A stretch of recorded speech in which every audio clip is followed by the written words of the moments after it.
सुंदर असा हिरवाईने नटलेला मेळघाटातला समृद्ध असा परिसर हा आहे.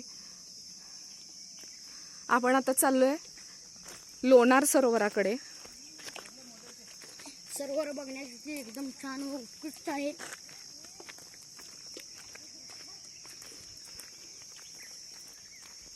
वन्यजीव पण इथे खूप आहेत. सुंदर असा नजारा आहे.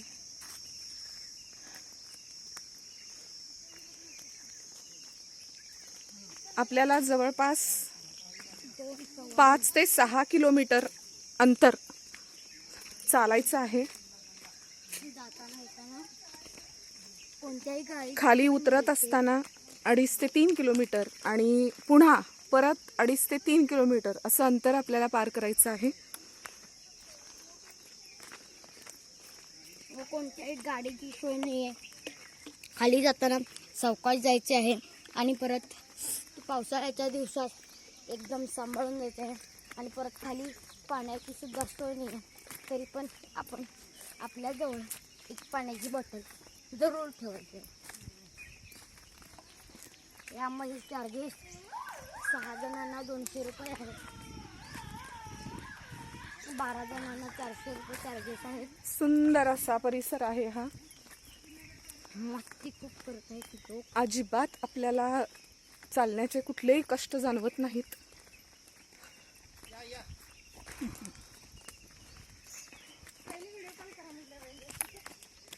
मस्त असा परिसर आहे.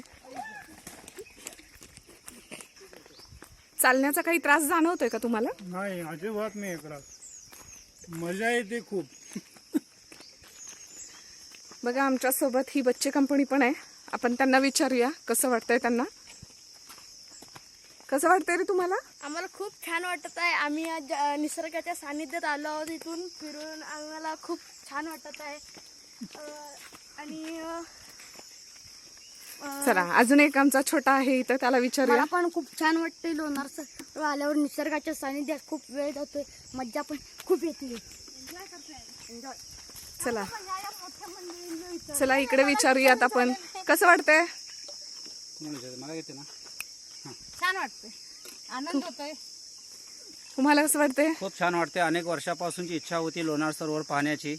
अनेक वेळा भूगोलामध्ये आम्ही ऐकलं होतं, वाचलं होतं, पण आज प्रत्यक्षामध्ये आम्ही पाहतोय. आणि या निसर्गाच्या सानिध्यामध्ये चालताना एक वेगळा अनुभव आम्हाला मिळतोय. याच्याबरोबर आमचे सर्व मित्रमंडळी सोबत आहेत, बच्चे कंपनी आहेत. त्या सर्वांना घेऊन आम्ही लोणार पाहण्यासाठी जात आहोत. वाव, मस्त.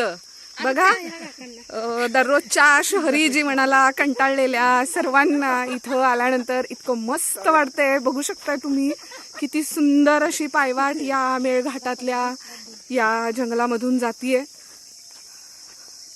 आपल्याला माहित असेल की लाखो वर्षापूर्वी उल्कापातामुळं तयार झालेलं हे लोणार सरोवर आहे.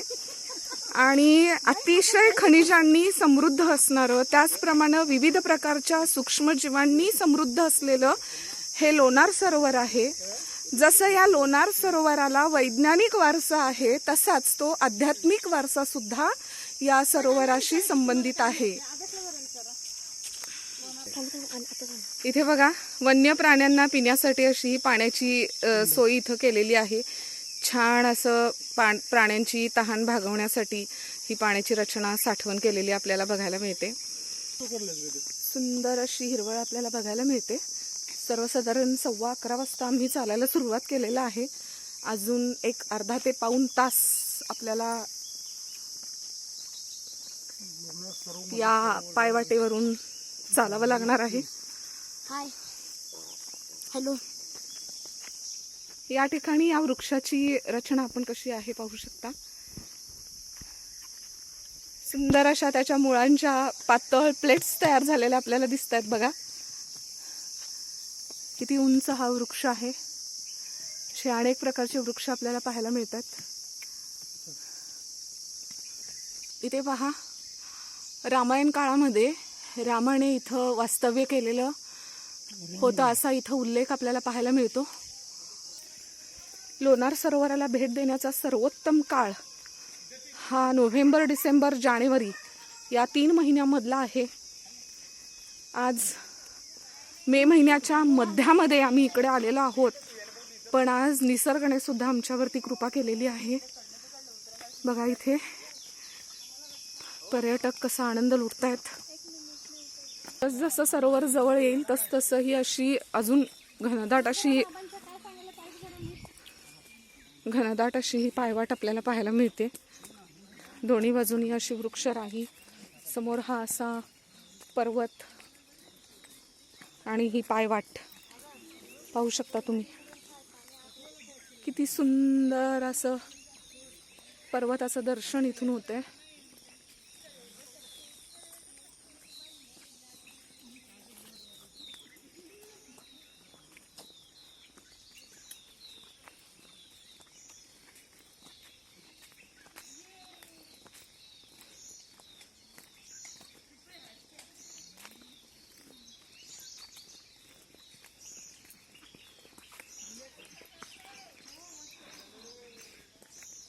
वैज्ञानिक वारसाबरोबरच या परिसराला आध्यात्मिक वारसा सुद्धा आहे.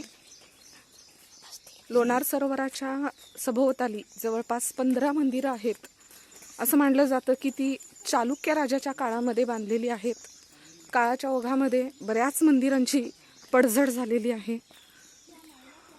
त्या लोणार सरोवराची आपण उत्कटतेनं प्रतीक्षा करत होतो ते हे लोणार सरोवर आहे.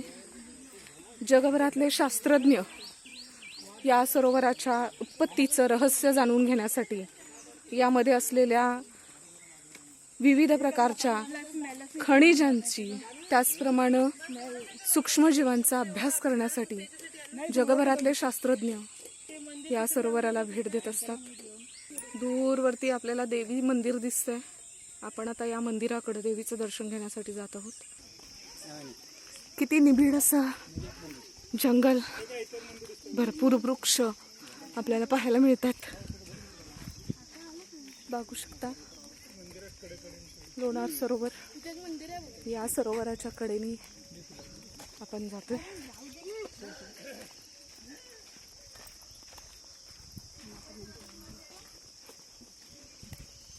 सुंदर असा हिरवाईने नटलेला परिसर आहे.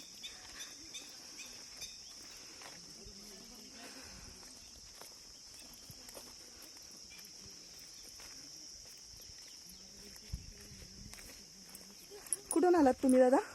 आम्ही शेगावरून शेगावरून. कसं वाटतंय चालताना? छान वाटत. काही त्रास वगैरे जाणवतो का तुम्हाला? नाही जाणवत. फक्त दमट वातावरण आहे त्यामुळे घाम येत आहे, बाकी एकदम बरोबर आहे. पण तरी आज निसर्गाने आपल्याकडे पाहिलेलं आहे, बरोबर ना? करेक्ट. नाहीतरी उन्हामध्ये आपण चालू शकलो नसतो इतकं.